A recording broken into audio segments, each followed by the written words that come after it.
Okay, friends, let's do this. This is very exciting and at the same time super nerve-wracking because it's a huge block of frequency that I've received this last weekend that I've been integrating last weekend since the workshop of Abraham Hicks and my hot seat experience.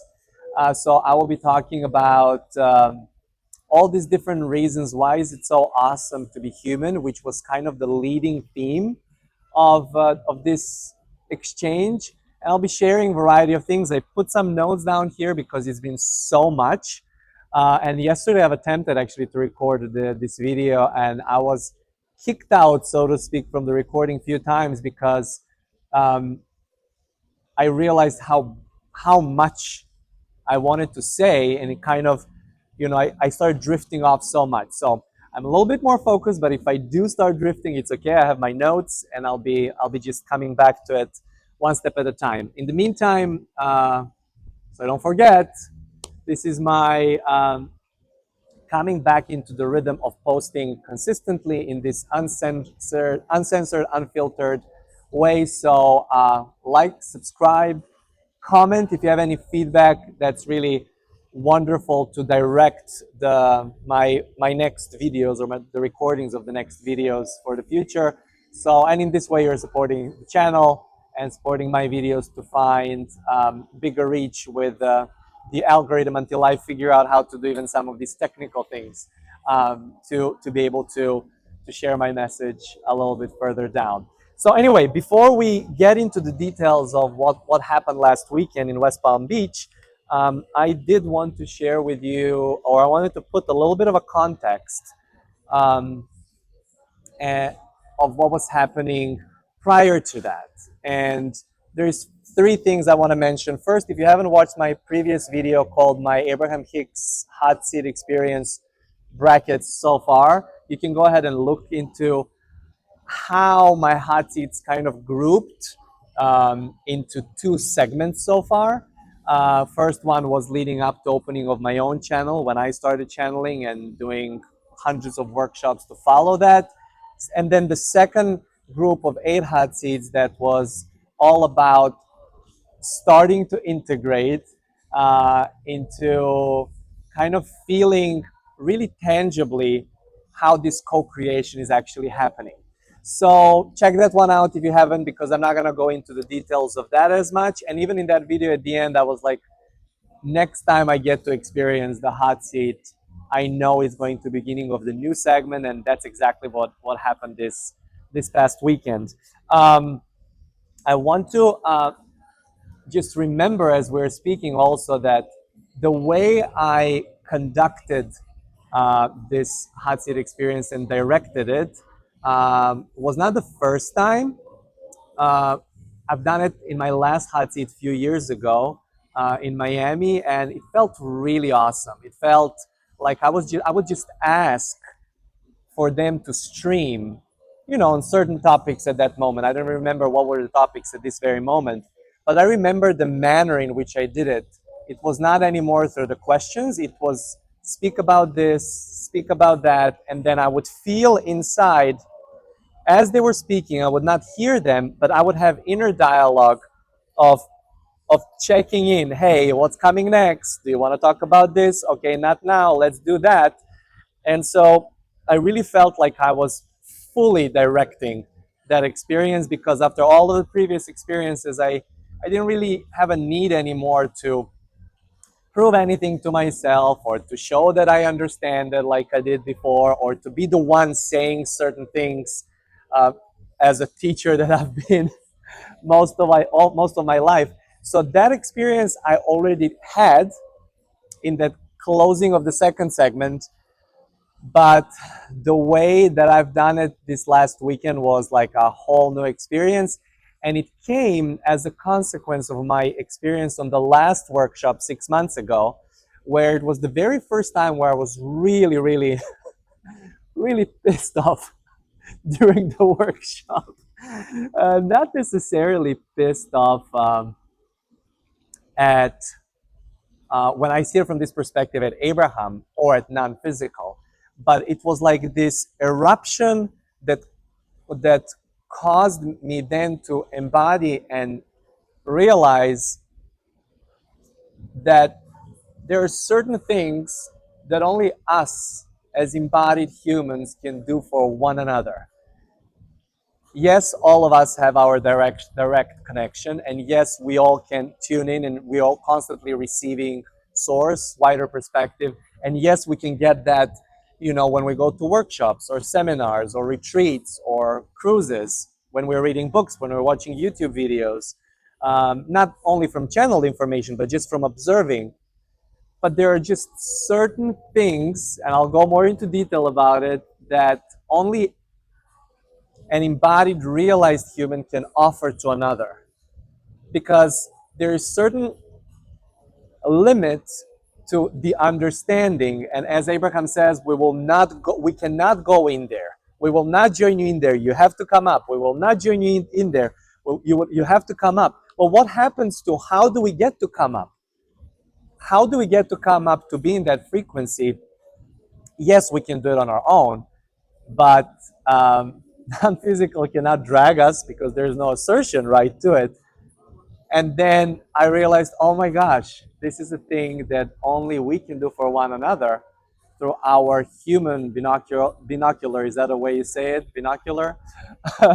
So in the moment I was kind of pissed, like to Abraham. I was like, how can you not see this? And why are you so rude to these people? And why are you being so tough? And where's compassion kind of thing? And I was like, oh, okay, I see. So that experience from 6 months ago was so important for me. I wrestled with it for a couple of weeks first, and I was sharing it with friends, with very few friends, and then I started testing it out and seeing it through, and I was like, oh my gosh, it clarified even further through the experience what's the non-physical's role and what's our role here as humans when it comes to like being support to one another. So as I mentioned, I started, or I was actually asking what will be my, and I asked Abraham in the beginning of the workshop, I have these things that I want to talk about, and I said within me, what will be my entry point? And it kept popping up that my entry point will be speaking about humans, exactly what I was talking about and living before. It's kind of like, well, whatever it's active within you, whatever matters to you the most. And I was like, well, it's this. Let's talk about how awesome is human experience. So I got into a hot seat after this wonderful girl with an open heart that was very vulnerable about not being able to make friends, and Abraham guided her beautifully through that, and it was I was like, oh my gosh, I'm coming in next. They call me, I get into a hot seat, and I asked them, speak to us. Why is it so awesome to be human? And now, as I mentioned, this time around, I also knew I'm going to go into some subjects that Abraham usually likes to skim through and go out, but I was like, I will be patient. I did not want to have this like confrontation thing going on, and it almost felt like, oh my gosh, let me pay attention. When is Abraham ready to talk about this? Because you know how they always say nothing is off limits, you can go and talk about anything, but once you get into the hot seat, once you come to the workshop, little as once you come into the hot seat, you get so easily swooped into the high frequencies that if you do want to talk about anything like that, that's anchored and heavy and dense, you usually got to do it through like a little bit of that confrontation. I was like, I don't want to do it like that. Like I never had a need to do it like that, and I'm okay to do my own wrestling, so to speak. I know how to do my inner wrestling with non-physical on my own. I just really wanted to be in a place of asking more clarity while I give attention to some of these more, what appeared to me as dense topics. And so I started with that. Speak why it's awesome to be human. So again, I have no idea what we're talking about. I will hear it in a recording, and I will share that maybe if I feel inspired. I may do some recap of that. meaning like, like a reaction video, hear the segment, and then talk about what that is causing to me right now. Because again, my inner conversation is, as they're speaking about whatever I just directed, it's like what's coming next? Where do you, but not where do you want to go next, because that's what I used to ask before. I was like, where do I want to go next? Oh, and then I would sense like, oh, it's not time for this, it's not time for that. Okay, I'm gonna let it be. So after that, I asked them about what is your role and what is our role. What is the role of not clarify? What is your role as non-physical? They asked me like Abraham. I was like, yeah, Abraham already non-physical. And what is our role here as humans? And then I asked them also. I don't remember if I specifically asked this way, but my intention was, tell me like, why would you want to be in our physical shoes? Meaning, I know they usually mention it like, if we were in your physical shoes. So if we're in your physical shoes, if we're in physical shoes, and we're speaking about how awesome are humans, what would be the reason for you to want to go back into the physical shoes? Because I find sometimes friends that we get a little bit on this tangent, almost of like, even though often we do it through a theater feeling, we get on this tangent of, non-physical is super awesome, and us poor humans, or this human part of me that has all this contrast and resistance. And it's like, I'm gonna just pause for a second.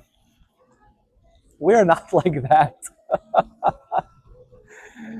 And this whole, they mentioned it, like this whole thing of, if you only knew about your role in expansion of the universe. And I'm like, well, that's also not satisfying too. How about the harmony while we do that? How about satisfaction while we do that? How about speak more to us?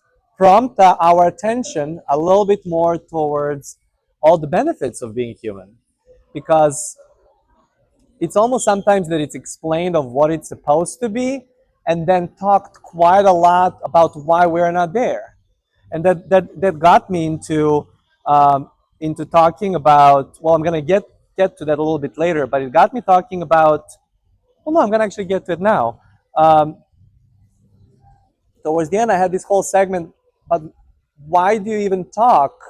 You tell us, don't look only at what is, look at the vortex side of it, but then you bring that attention always by saying, but there is only very few of you who are doing this, and most of the humans are like that. And I'm like, with all your credibility around here, and they kind of wiggled. I remember. I'm gonna go and listen back to it, but they wiggled a little bit around that, like kind of. It doesn't matter where we give attention to, and I'm like, well, at least now when I'm in a hot seat, let's give attention to that.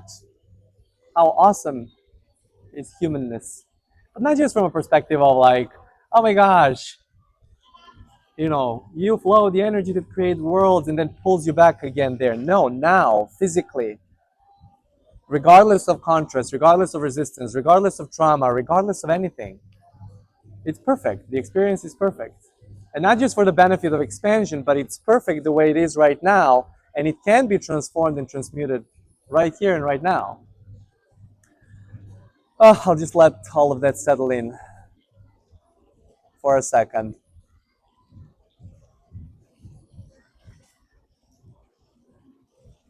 Then I did ask them also about, like, how they say mind your own business, and get into selfishness so you can start creating deliberately your own reality. And I was like, okay, speak more to that. Speak about minding your own business to start creating your reality, but then how that ripples out into collective reality. Because oftentimes when I work with people, and I remember going very strongly through that phase of creating my own bubble only. Well, wait a second. Yes, everybody creates their own reality, but we also are creating a collective reality too. Both can be true at the same time, and both are true at the same time. And, it's kind of like, yes, you do want to put a hand in the sand when you're in contrast so you can recalibrate yourself, but ultimately, how do I even say this? I already feel like a lot of wrestle coming about it, but it's important for me to find it and to say it.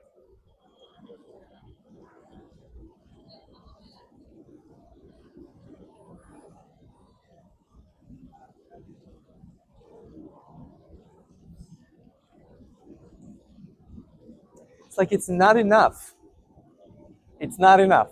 Creating your own bubble, it's not enough. It's necessary as a step in evolution, but it's not enough. It will never be enough. And then I was looking into it. Okay, maybe for some, yes. Well, some of us may do that.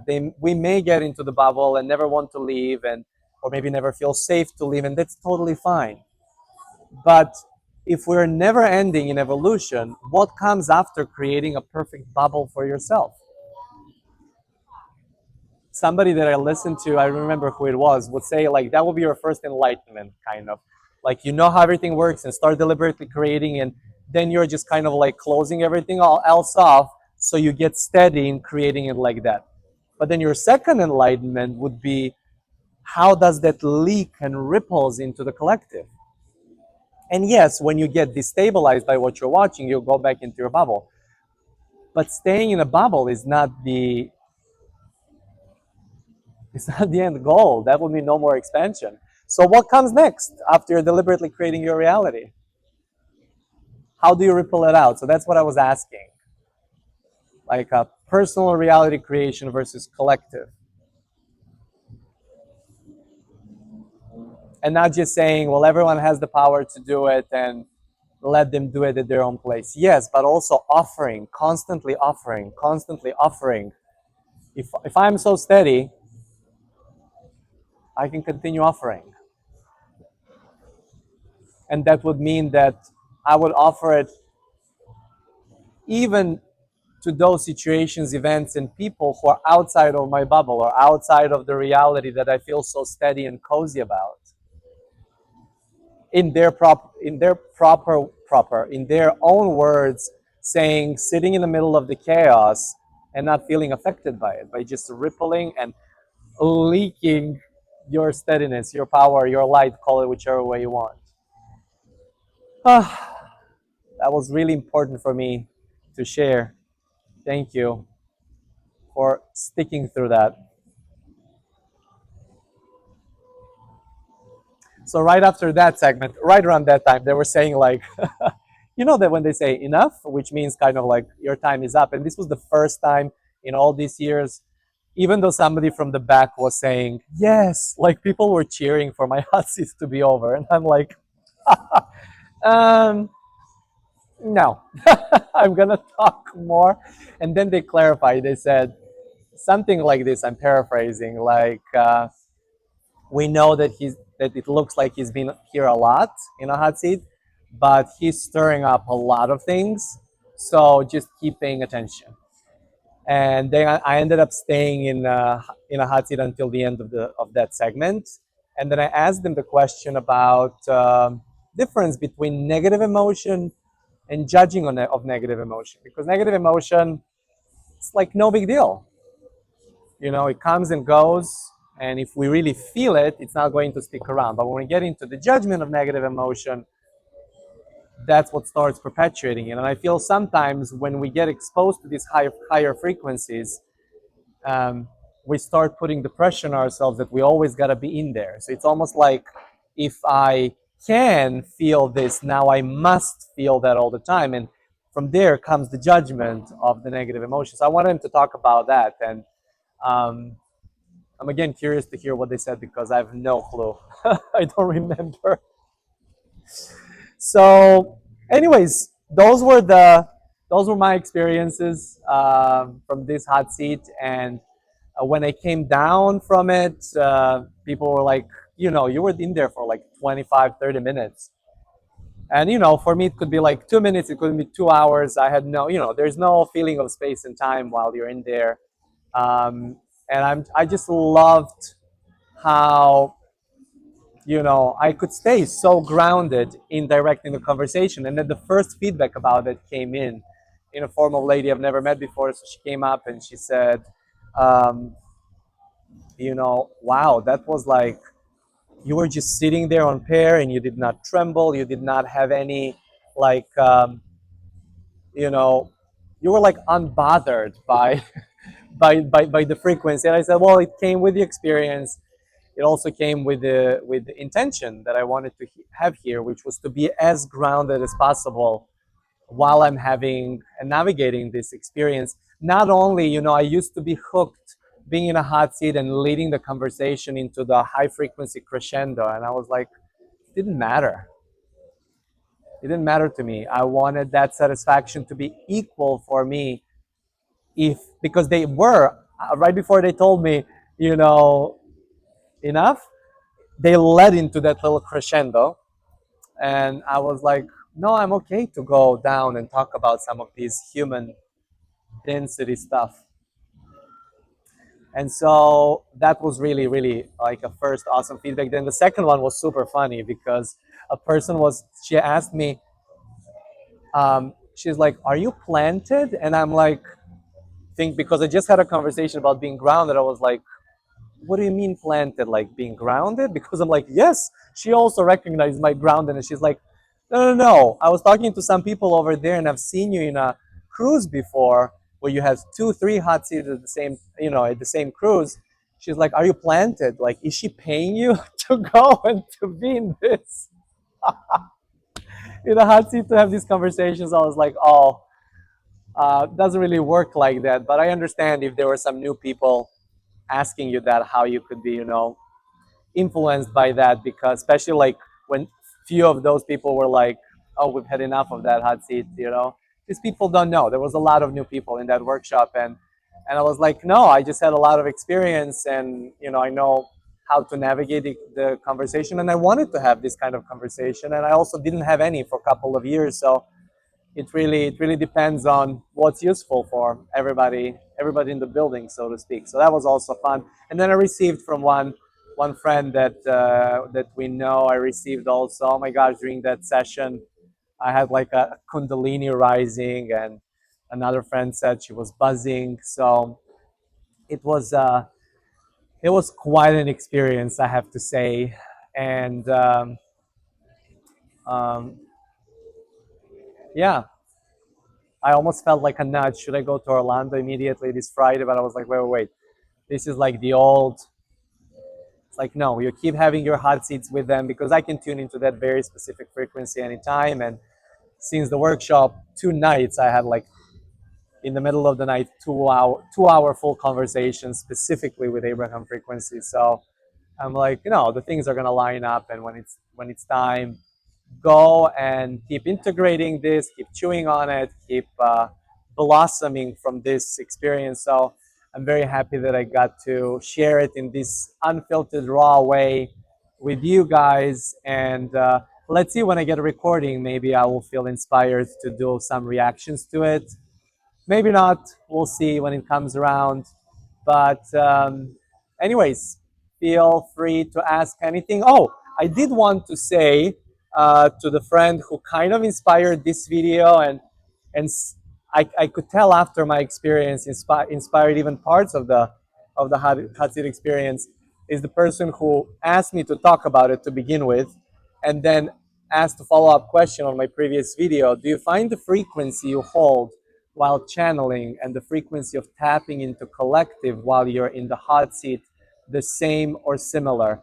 These experiences for me are completely different.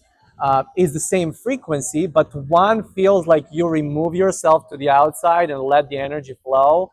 And, you know, I'm buzzing myself the same way because it's the same energy flowing through, but it's quite different from me directing the conversation, whether I have that conversation on my own with non-physical, or whether I have that conversation in accentuated energy, like for example in a workshop of Abraham Hicks. So the frequency is still similar, but the experience is totally different. It's kind of like you check out for one, because my own thoughts, beliefs, opinions, judgments, everything is pulled back to the side when I channel and when I'm not, I'm just fully present there, directing the actual conversation, not the person in a hot seat directing it through my channel, but I'm the one directing through somebody else's channel. It's like, so, yeah, it's just two different sides of a same frequency. And any tips for holding higher frequencies for longer? I would like you, dear friend, to ask yourself, why do you want to do that?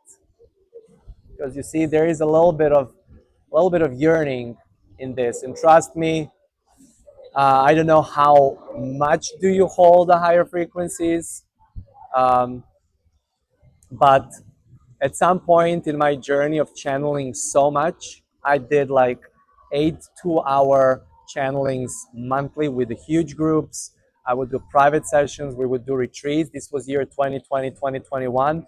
At some point, being so much in higher frequencies that were not so grounded, and I know that's your next part of the question, I was like not really even interested.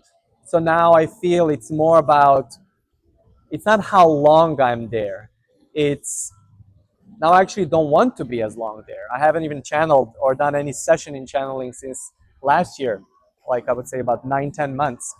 And reason being is because I want to keep that frequency while I'm fully physically focused. I want to embody it as I go. So I don't need to be like all the way up here all the time, even though I can go there at any given time. It was just part of my journey over the last year. So I don't know. I think the really good question for this is to ask yourself, why do I want to be up there? Because it's almost like sometimes, sometimes it can be because we need to. We need to run away from the focus to what happens to get charged up. That's totally fine. Whether it's a visualization, meditation, channeling, whatever gets you there. Um, but there's nothing as satisfying as being so present and you know and giving attention in the collective, and then being unbothered by what's in a collective, but not only because you have a boundary, but because you're constantly offering to the collective of what can transform itself into.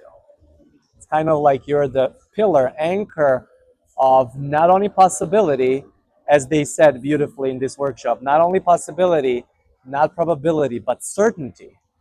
Because when you live it for yourself in certainty, um, it's not satisfying for you to see other people in possibility or probability. You want to see them in certainty, living that too. You want that to keep reflecting back to you.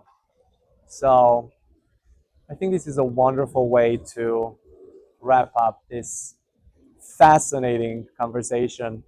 Uh, I don't know, it feels like something, it's like the most authentic thing that I've ever um, downloaded and lived through and integrated right in front of your very eyes. So thank you everybody so much. And write me, what do you guys want me to be tackling on next? I love you. Thank you so, so, so much for being here.